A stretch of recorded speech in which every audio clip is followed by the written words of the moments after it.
The compass bearing reads 087 degrees. Oberleutnant Klaus Hartmann peers through the frost-edged canopy of his Junkers Ju-88 night fighter as it drones through the blackness over the North Sea. It's 3:14 a.m. on July 12, 1944. His navigator, Feldwebel Ernst Weber, hunches over his plotting table in the cramped compartment behind the cockpit, pencil trembling against the navigation chart as he recalculates their position for the fourth time in 30 minutes. Weber's hands are shaking, not from fear, but from the savage cold penetrating the aircraft's thin metal fuselage. The temperature outside hovers at 18 degrees C at their current altitude of 4,200 meters. Inside, it's scarcely better. His fingers, even wrapped in leather gloves, can barely maintain their grip on the pencil. He's supposed to guide them back to their base near Venlo after an exhausting patrol hunting British bombers over the Channel. But something is catastrophically wrong with his calculations. Hideously wrong. The numbers refuse to align. According to his dead reckoning navigation, accounting for wind speed, drift angle, and elapsed flight time, they should be approaching the Dutch coast near the Frisian Islands. But his stopwatch says they've been flying for 51 minutes since turning for home, at their cruising speed of 300 kilometers per hour. That puts them... Weber's stomach plummets. That puts them at least 90 kilometers beyond where they should be. He's made a devastating error. Instead of calculating a southeastward heading to compensate for the stronger-than-predicted westerly winds pushing them off course, he's done precisely the opposite. He's subtracted degrees when he should have added them. It's the kind of mistake that gets Luftwaffe crews shot down over enemy territory. The kind that ends with a Ju-88 crashing into the English countryside with no survivors, no witnesses, no recovery. "Weber, where the hell are we?" Hartmann's voice cuts through the intercom, frustration barely contained beneath the static. "We should be seeing the coast lights by now. Give me a heading." Weber opens his mouth to confess his catastrophic error, to admit they're hopelessly lost over what might be British-controlled airspace. But before he can force the words out, Hartmann's voice crackles through again, sharp with sudden relief. "Wait! Runway lights! Dead ahead! Multiple beacons! Finally!" What neither of them knows in this frozen, exhausted moment is that Weber's navigational disaster hasn't killed them. It's about to hand the Royal Air Force one of Germany's most sophisticated radar-equipped night fighters, completely intact. A prize that will expose the inner workings of the Luftwaffe's entire nocturnal interception network and shift the balance of the air war across the night skies of Europe. All because of a single inverted calculation in the darkness. By July 1944, the Allied strategic bombing campaign over occupied Europe has become a brutal war of attrition. Night after night, waves of British Lancaster and Halifax bombers thunder across the Channel, targeting German industrial centers, rail networks, and fuel depots. But waiting for them in the darkness are Germany's Nachtjagd, the night fighter force equipped with advanced airborne radar systems that turn the night sky into a killing ground. British bomber crews know the threat intimately. The statistics are merciless. Between January and June 1944, RAF Bomber Command has lost over 1,400 aircraft to German night fighters, crews who never saw their attackers until the cannon shells ripped through their fuselages. The Luftwaffe's interception technology is devastatingly effective, but its inner workings remain one of the war's most closely guarded secrets. Allied intelligence is desperate for answers. They know the Germans are using sophisticated radar equipment. They can detect the radio emissions. But they don't understand the frequencies, the range capabilities, the tracking methods, or the blind spots. RAF scientists have pieced together fragments from crashed aircraft and interrogated captured Luftwaffe crews. But the picture remains frustratingly incomplete. The consequences of this intelligence gap are written in blood across the night skies. Every mission into German territory is a calculated gamble. Every bomber crew knows they're flying against an enemy that can see them in total darkness, while they remain blind. British intelligence throws everything at the problem. They increase signals, intercept operations. They analyze every scrap of wreckage recovered from downed German night fighters. They offer rewards to resistance networks for information about Luftwaffe radar installations. The results are maddeningly inadequate. In 6 months of intensive effort, Allied intelligence has captured only partial components and fragmentary technical data, nothing that reveals the complete system. Meanwhile, German night fighters continue to tear through bomber formations with terrifying precision. The Luftwaffe's operational security is exceptional. They've learned from earlier losses. Their radar-equipped aircraft are based at heavily defended airfields deep in occupied territory, and crews are under strict orders to destroy sensitive equipment before abandoning damaged aircraft. And then, on a freezing July night in 1944, a German navigator makes a simple mathematical error. Before we dive into this story, subscribe and leave a comment telling me where you're watching from. Every view helps bring more stories like this to life. 6 hours earlier, Feldwebel Ernst Weber had sat in the briefing room at Venlo Airfield, listening to the meteorology officer outline the night's weather conditions with clinical precision. Westerly winds at altitude, 45 to 55 kilometers per hour. Cloud cover, broken to overcast. Visibility, moderate to poor.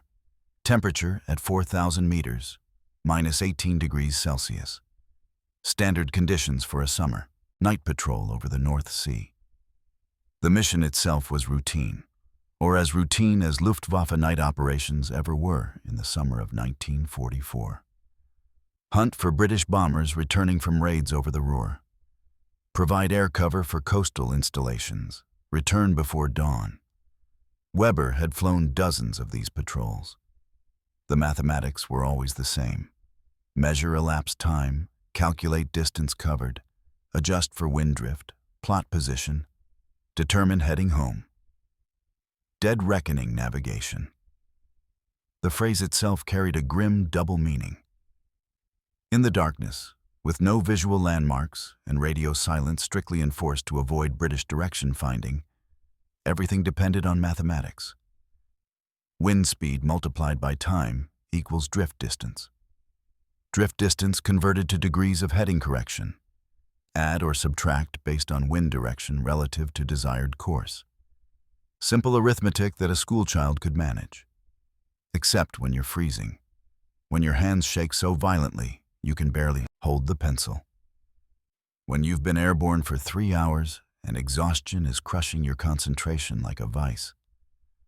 When the oxygen is thin and your head pounds with each heartbeat and the instrument panel's dim glow is the only light in an infinite void. That's when simple arithmetic becomes lethal. Weber had made his error in the 47th minute of the return flight. The wind, stronger than forecast, was pushing them westward, away from their intended course. He needed to compensate by adding degrees to their eastward heading. Add degrees east to counter westward drift. Instead, his exhausted brain inverted the calculation. He subtracted. The mistake compounded silently across the kilometers. Each minute carried them farther off course. Each recalculation, based on the same flawed logic, confirmed the error. By the time Weber realized something was catastrophically wrong, they were already deep into British airspace. Too far gone to correct. Too low on fuel to search properly. Under normal circumstances, under the cruel mathematics of wartime aviation, this error meant death.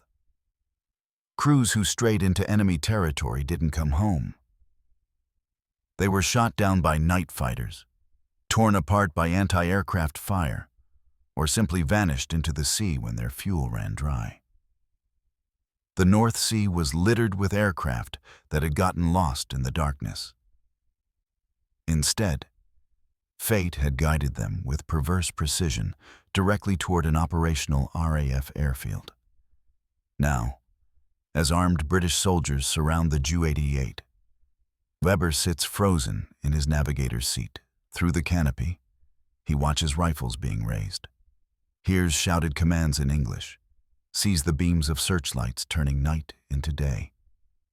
Hartmann's voice, hollow with shock, crackles one last time through the intercom. "Weber, what have you done?" The canopy is wrenched open. Hands grab Weber roughly, dragging him from the aircraft. His boots hit British concrete. A rifle muzzle presses against his spine, and in that moment, cold metal against his back, foreign voices barking orders, his crew being separated and searched. Ernst Weber understands with absolute clarity that his mistake hasn't just cost them their freedom. It may have cost Germany the war. Flight Lieutenant David Mitchell had been dozing in the operations room when the alert came through. Unknown aircraft on final approach. No radio contact, no identification codes.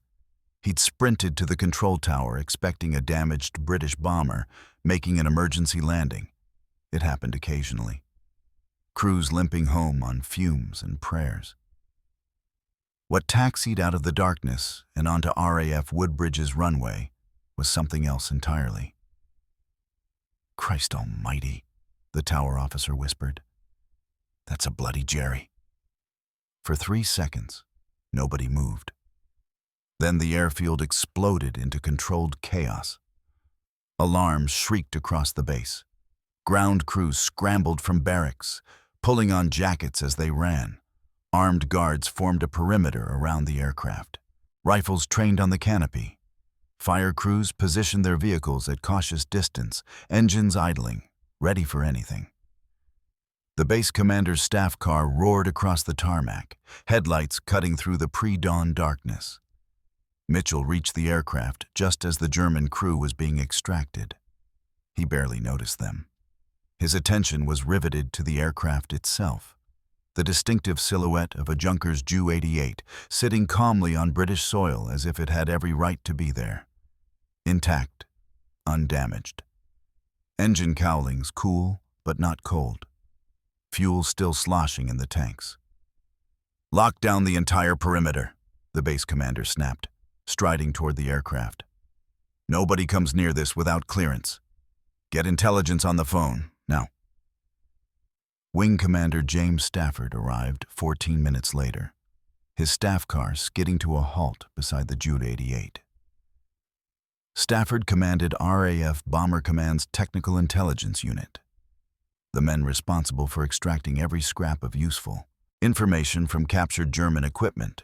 He'd examined dozens of crashed Luftwaffe aircraft, most of them burned out husks that yielded fragmentary clues at best. This was different. Stafford circled the Ju-88 slowly, his experienced eyes cataloging details. No bullet holes, no fire damage, canopy intact. And there, visible through the perspex, the telltale antennae arrays of airborne radar equipment. "Get me a ladder," he said quietly. When Stafford climbed into the aircraft's interior, his breath caught. The rear compartment was a technological treasure trove. Radar consoles gleamed under his flashlight beam. Display screens, still warm from operation. Control panels studded with switches and dials. Antenna feed cables snaking through the fuselage. And there, mounted in its shock-absorbing cradle, the Fug 220 Liechtenstein SN2 radar unit. The very heart of Germany's night fighter detection system. Allied intelligence had been hunting for an intact example of this equipment for 18 months. Crashed aircraft yielded only fragments. Captured crews revealed nothing under interrogation. The Luftwaffe's operational security was exceptional. Until tonight. Stafford backed out of the aircraft slowly, as if afraid sudden movement might make it vanish. "Sir?" Mitchell ventured. "What are we looking at?" Stafford turned to face the assembled officers, and Mitchell saw something in his expression he'd never seen before. Pure, undisguised awe. "Gentlemen," Stafford said quietly, "we are looking at the most valuable intelligence prize of the war. Every piece of equipment on this aircraft is classified top secret by German High Command. The radar alone." He paused, choosing his words carefully. The radar alone could change everything. Mitchell watched as Stafford strode toward the command car, already barking orders into the radio handset. "Get me Air Ministry Intelligence, Priority Alpha. Then patch me through to Bomber Command. They need to know what just landed in our laps." He paused, then added with deliberate emphasis, "Secure this aircraft completely. Armed guard, 24 hours. Nobody approaches without written authorization from Air Ministry. Nobody photographs it. And nobody, absolutely nobody, talks about what they've seen here tonight." By midday, RAF Woodbridge had been transformed into a high-security research facility. The Ju-88 sat inside a hastily cleared hangar, surrounded by armed guards and covered with camouflage netting. Outside, the base operated normally. Inside, Britain's finest scientific minds were about to dissect Germany's most closely guarded secret. Dr. Robert Cockburn arrived first, head of RAF's telecommunications research establishment, the man responsible for countering German electronic warfare. Behind him came a procession of radar specialists, signals intelligence officers, and technical analysts. Men who had spent years chasing fragments and shadows, trying to understand an enemy technology that killed British airmen with ruthless efficiency. Now that technology sat before them, complete and intact. "Gentlemen," Cockburn said, climbing into the aircraft's rear compartment, "let's see what we've got." The Fugue 220 Liechtenstein SN2 radar unit dominated the cramped space. A maze of vacuum tubes, transformers, and precisely calibrated components. This was the system that allowed German night fighters to locate British bombers in absolute darkness. The system that had turned the night sky over Europe into a graveyard.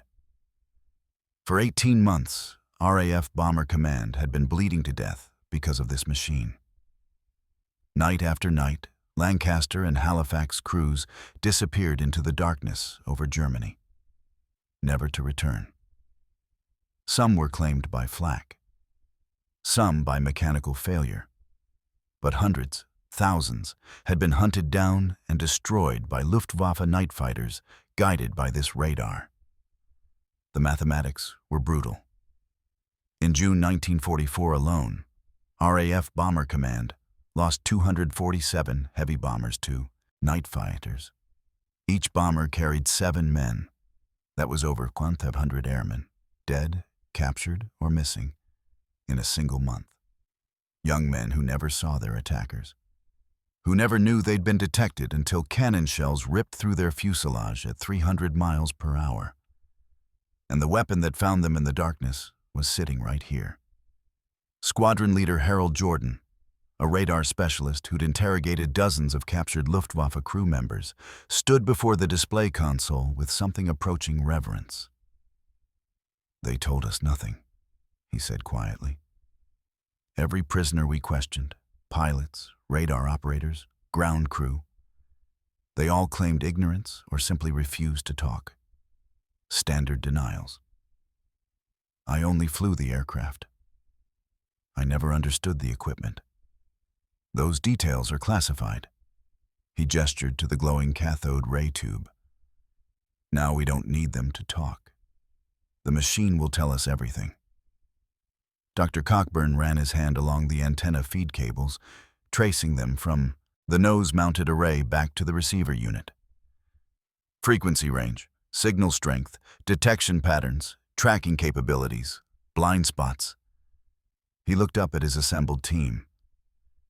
Everything we've wanted to know for 2 years is built into this airframe. We're not looking at wreckage anymore. We're looking at a complete, functioning system. The hangar fell silent.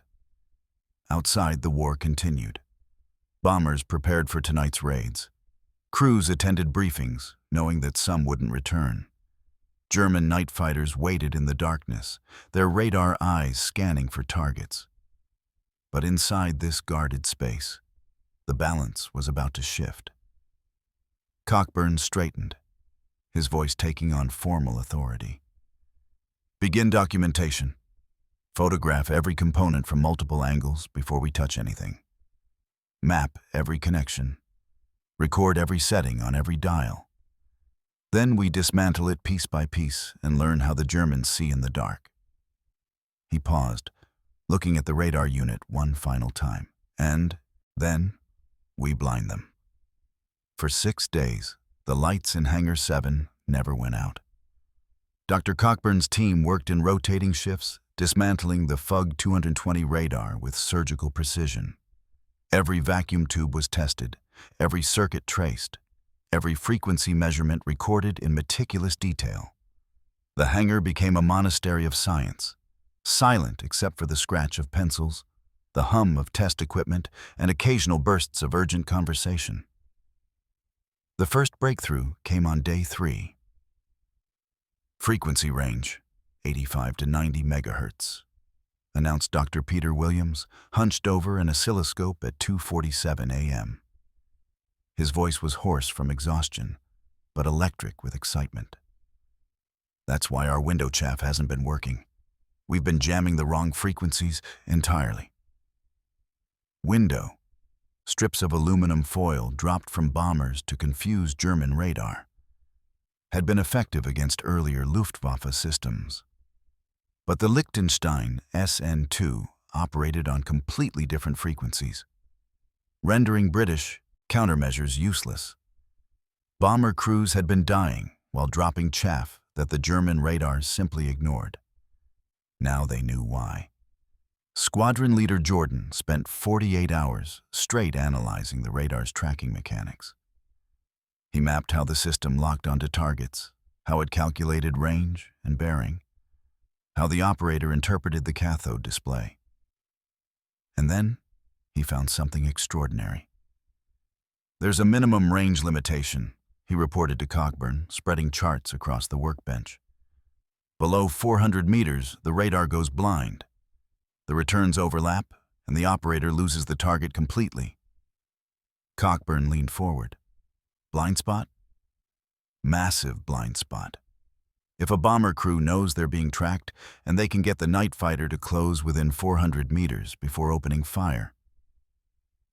Jordan's exhausted face split into a grin. The German pilot loses them entirely. He's flying blind. It was a vulnerability, a weakness, a chance. But even as the scientists worked, the war continued its brutal arithmetic.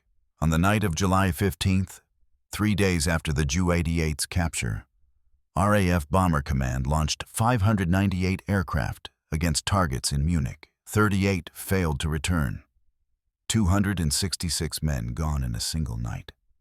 Most to night fighters guided by the very radar system now being dissected at RAF Woodbridge. The urgency became unbearable. By day 7, Cockburn's team had compiled a complete technical analysis. Operational frequencies, detection range up to 5,000 meters, tracking accuracy, signal strength patterns, and, most critically, exploitable vulnerabilities. The Liechtenstein SN2 was a formidable weapon, but it wasn't invincible. Cockburn presented his findings to Air Ministry Intelligence on July 19th. The briefing room was packed with senior officers from Bomber Command, Fighter Command, and Technical Intelligence. Maps covered the walls, showing nightly bomber routes and loss statistics that climbed like a terrible graph toward a catastrophe. "Gentlemen," Cockburn began, "7 days ago, a German navigator made a navigation error. What landed on our runway was the most sophisticated airborne radar system in the Luftwaffe arsenal. We now understand how it works. More importantly, we understand how to defeat it." He clicked to the first slide. Frequency analysis, vulnerability mapping, proposed countermeasures. We can jam these frequencies. We can exploit the blind spots. We can train crews to evade tracking. We can modify window chaff to the correct specifications. And we can do it immediately. Air Vice Marshal Ralph Cochrane, commander of Bomber Command's 5 Group, leaned forward. "How immediately?" "New jamming equipment can be operational within 3 weeks, modified window within 10 days. Crew training can begin tomorrow." The room fell silent. Every man present understood the mathematics. Every night of delay meant more losses, more empty chairs in mess halls, more telegrams delivered to families. Cochrane spoke carefully, his voice tight with controlled emotion. "Dr. Cockburn, are you telling me this captured aircraft could fundamentally alter the balance of the night air war?" Cockburn met his gaze steadily. "Sir, I'm telling you this could change everything." By August 1st, 1944, the intelligence from RAF Woodbridge had been transformed into operational weapons. The first countermeasure was elegantly simple. Modified window chaff cut to precisely match the Liechtenstein SN2's operating frequencies. Production facilities across Britain retooled their cutting machines, producing millions of aluminum strips calibrated to 85 to 90 megahertz. Within 10 days, every bomber in Bomber Command carried bundles of the new chaff in their dispensers. The second countermeasure was more sophisticated. RAF engineers developed Airborne Grosser, a compact jamming transmitter that broadcast noise across the German radar's frequencies. The equipment weighed only 40 pounds and could be installed in a bomber's fuselage within hours. By mid-August, 300 aircraft carried the jammers. But technology alone wasn't enough. The captured intelligence revealed tactical vulnerabilities that required human skill to exploit. Squadron leader Marcus Webb stood before a room full of bomber crews at RAF Coningsby, a pointer in his hand and technical diagrams behind him. "The German radar goes blind below 400 meters separation," he explained. "If you're being tracked by a night fighter and you know he's closing, you can exploit this. Tight corkscrew maneuver at the last moment, drop altitude, brake hard. If you can force him inside his minimum range, he loses you completely." A pilot raised his hand. "How do we know when he's at 400 meters? "You'll know," Webb said grimly, "because that's when he usually opens fire. Your window of opportunity is about 3 seconds. Make them count." The real test came on the night of August 17th. Flight Lieutenant Thomas Harper piloted Lancaster's Sugar toward Stuttgart, part of a 342 aircraft raid. His crew had attended the tactical briefings. They carried the new window chaff and an airborne Grosser jammer. But knowledge and equipment meant nothing until they were tested against the real enemy. At 22:47, Harper's rear gunner spotted it. A dark shape materializing from the night sky, closing from behind and below. "Night fighter, Messerschmitt 110. Corkscrew starboard, go!" Harper threw the Lancaster into the brutal evasive maneuver they'd practiced endlessly. The heavy bomber rolled violently, diving and twisting. His flight engineer released window by the bundle, filling the air with chaff. The airborne Grosser screamed electronic noise across the German frequencies. Behind them, the Messerschmitt pilot stared at his Liechtenstein display in confusion. The target had been locked perfectly and then vanished in a storm of false returns and jamming. His radar operator twisted dials frantically, trying to reacquire the contact. Nothing. The Lancaster had disappeared. Harper leveled out at lower altitude, engines roaring, every man aboard gripping whatever they could hold. 30 seconds passed. A minute. 2 minutes. The night fighter didn't return. "He lost us," the rear gunner breathed into the intercom. "Jesus Christ, Skipper, he actually lost us." Harper didn't allow himself to believe it until they crossed back over the English coast 3 hours later. All 4 engines still running, all 7 crew members alive. As S. Sugar touched down at base, he realized his hands were shaking. Not from fear, but from the stunning reality that they'd survived an encounter that, 2 months ago, would have been certain death. Across Bomber Command, similar stories emerged from the Stuttgart raid. Night fighter attacks that broke off inexplicably. Radar-guided pursuits that ended in confusion. German pilots reporting equipment malfunctions and lost contacts. The loss rate told the story in numbers. Previous raids of similar size typically lost 5–7% of aircraft. Stuttgart, 3.2%. In the operations room at High Wycombe, Air Chief Marshal Arthur Harris studied the preliminary reports, his expression carefully neutral. But those who knew him recognized the slight relaxation in his shoulders, the fraction of tension that eased from his jaw. "The tide," he said quietly to his chief of staff, "is beginning to turn." There were no victory parades, no newspaper headlines, no medals ceremony on the steps of Whitehall. The triumph unfolded in silence, measured not in captured territory or destroyed targets, but in negative space, in bombers that returned when they should have been lost, in crews who lived when they should have died, in empty casualty lists where names should have been written. By September 1944, the statistical shift became undeniable. Night fighter interception rates across Bomber Command dropped from 6.8% to 3.1%. In practical terms, that meant approximately 120 fewer aircraft lost per month.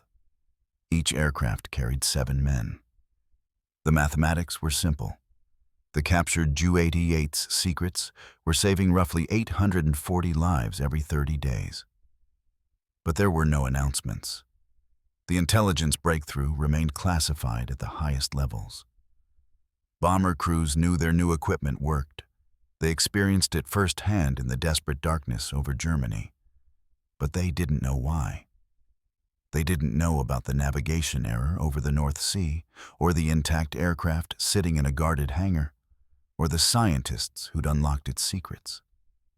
They only knew that suddenly, inexplicably, they had a fighting chance. Across the Channel, Luftwaffe night fighter squadrons struggled with equipment they no longer trusted. Pilots reported radar malfunctions that ground crews couldn't diagnose. Operators watched targets vanish from their displays without explanation. Interceptions that should have been routine ended in frustration and empty gun cameras. At Luftwaffe High Command, technical officers pored over mission reports, searching for patterns. Their radar systems hadn't changed. Their tactics remained sound. Yet something fundamental had shifted in the electronic battlefield. British bombers were evading detection with suspicious consistency. Jamming had become eerily effective. The night sky, once a hunting ground, was becoming opaque again. They never connected it to a missing Ju-88 from a routine patrol in July. The crew had simply vanished, lost over the North Sea, presumed crashed. One more aircraft that failed to return from the endless attrition of the air war. The loss hadn't even warranted a full investigation. By October, Allied intelligence analysts tracking Luftwaffe radio intercepts noted something remarkable. German night fighter crews were requesting older radar equipment. convinced their newer Liechtenstein SN2 units were defective. The irony was exquisite. The very technology that had devastated British bomber streams was now being voluntarily abandoned by pilots who no longer trusted it. The war of science had been won not with dramatic invention, but with captured knowledge turned into quiet, lethal advantage. In the operations rooms and technical facilities where the real victory was understood, there was professional satisfaction but no celebration. The men who'd dissected the Ju-88, who'd developed the countermeasures, who'd trained the crews, they knew the truth. Intelligence work offered no glory, only results. The public would never know their names. History books would focus on battles and invasions, not on oscilloscopes and frequency analysis.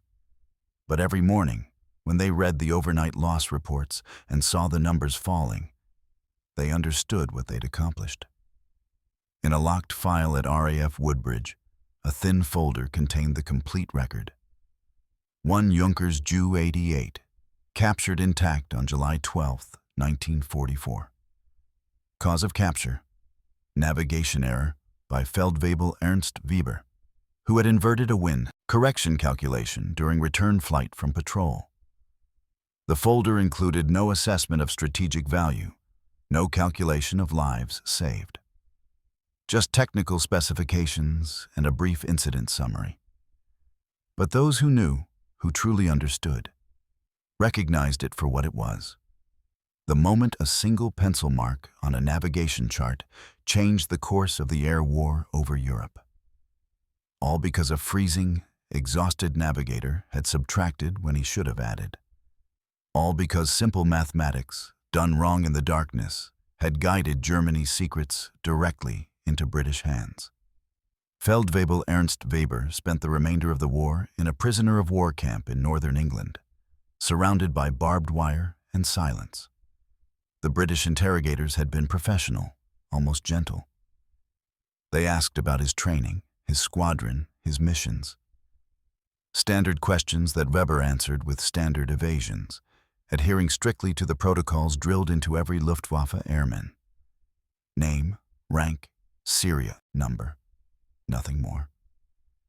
They never asked about the navigation error.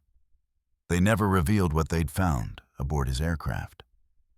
And Weber, mercifully ignorant of the intelligence catastrophe he'd caused, assumed the interrogation's brevity meant the Ju-88 had been just another captured aircraft, no more valuable than the dozens of crashed Messerschmitts and Focke-Wulfs scattered across the British countryside. He had no idea that scientists were dissecting his aircraft piece by piece. No idea that his mistake had exposed Germany's most sophisticated radar technology. No idea that British bombers were already exploiting the secrets his navigation error had delivered. He knew only shame. In the POW camp, Weber kept to himself. Other prisoners formed friendships, organized educational classes, staged theatrical productions to pass the endless months. Weber remained apart, haunted by the moment the canopy had opened to reveal British soldiers instead of German ground crew. The memory played on endless repeat. Hartmann's voice through the intercom. "Weber, what have you done?" Heavy with betrayal and disbelief. What had he done? He'd made a mistake. A simple, stupid, unforgivable mistake. The kind that gets crews killed. Except they hadn't been killed. They'd been captured. And somehow that felt worse. The other prisoners never learned the full story. Weber was too ashamed to explain, and his crewmates, separated into different compounds, couldn't fill the gaps. The official camp records listed him simply as Navigator Ju-88, captured July 1944. One more statistic in a war measured in millions. He was 24 years old. Before the war, Weber had been a secondary school mathematics teacher in Hamburg. He'd loved the precision of numbers, the absolute certainty that equations, properly solved, always yielded correct answers. Mathematics didn't lie. It didn't fail. Only people failed mathematics. And he had failed catastrophically. The war ended in May 1945. Weber was repatriated to Germany that autumn, returning to a country he barely recognized. Cities reduced to rubble, industries destroyed, populations displaced. Hamburg was a wasteland of collapsed buildings and haunted faces. He never resumed teaching. How could he stand before students and instruct them in mathematical precision when his own calculation had, what? Cost his crew their freedom? Embarrassed the Luftwaffe?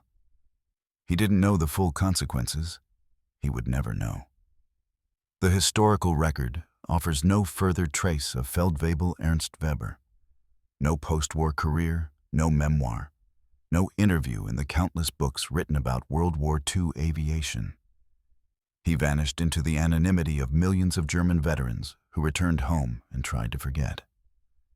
But in the secret archives of British intelligence, his name appears in a classified report filed in 1946, reviewing the most significant intelligence coups of the war. The report's language is clinical, detached. The capture intact Ju-88 night fighter, July 1944, provided complete access to Fugue 220 Liechtenstein SN2 radar system. Intelligence derived directly contributed to reduced bomber losses and eventual Allied air superiority. Cause of capture, pilot navigation error. Not even his name, just pilot navigation error. Yet that error, that single inverted calculation in the frozen darkness above the North Sea, had saved thousands of lives, had shortened the war, had changed history. Ernst Weber was neither villain nor hero. He was simply human, fallible, exhausted, vulnerable to the same mistakes that have plagued mankind since the first navigator tried to read the stars. He made one error on one night, and the world shifted because of it.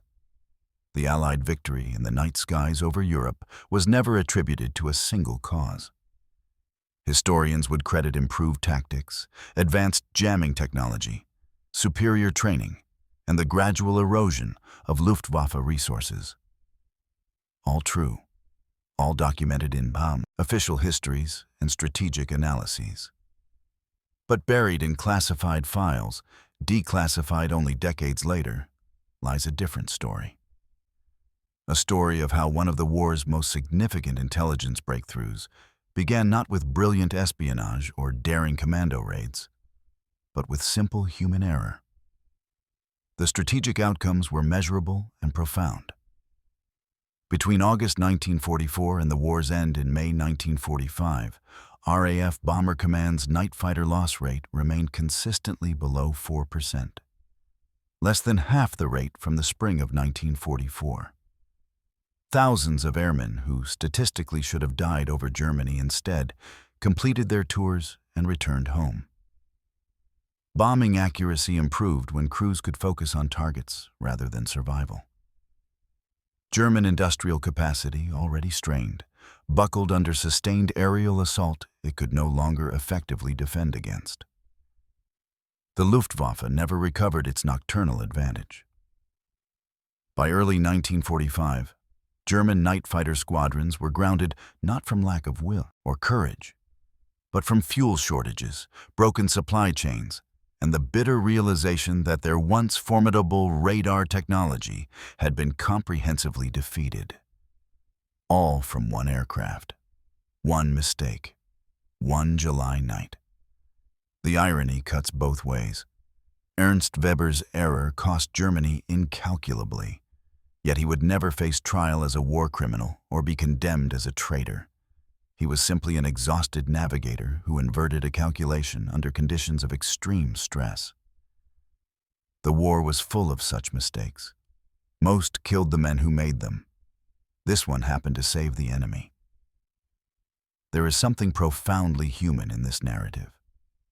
Something that transcends tactics and technology. Wars, for all their grand strategies and sweeping campaigns, ultimately depend on individual human beings making thousands of small decisions under impossible pressure.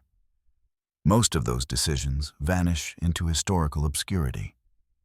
A few, by chance or fate, echo across time. Consider the fragile chain of circumstances. Winds stronger than forecast, pushing an aircraft off course. A navigator too exhausted to catch his error. Fuel sufficient to reach England, but insufficient to search further. An RAF airfield positioned precisely where the miscalculation guided them. British intelligence skilled enough to recognize the prize. Scientists capable of unlocking its secrets. And Allied industry prepared to transform knowledge into operational advantage. Remove any single link, and the Ju-88 crashes into the North Sea, its secrets lost forever. History proceeds along a different path. More bombers burn over Germany. More young men die in the darkness. The war, perhaps, lasts months longer. But the chain held. Intelligence won what firepower alone could not. A mistake delivered what espionage had failed to obtain. And human vulnerability, the simple, unavoidable reality that even trained professionals make errors under stress, shaped the outcome of industrial warfare. This is how history actually unfolds, not in dramatic moments of singular heroism, but in the accumulation of small chances, unlikely intersections, and unintended consequences. A cold cockpit, somewhere over the North Sea. A navigator's trembling pencil scratching numbers on a frost-covered chart. Wind drift calculations inverted. Degrees subtracted when they should have been added. A simple mistake that should have meant death. Instead, it meant revelation.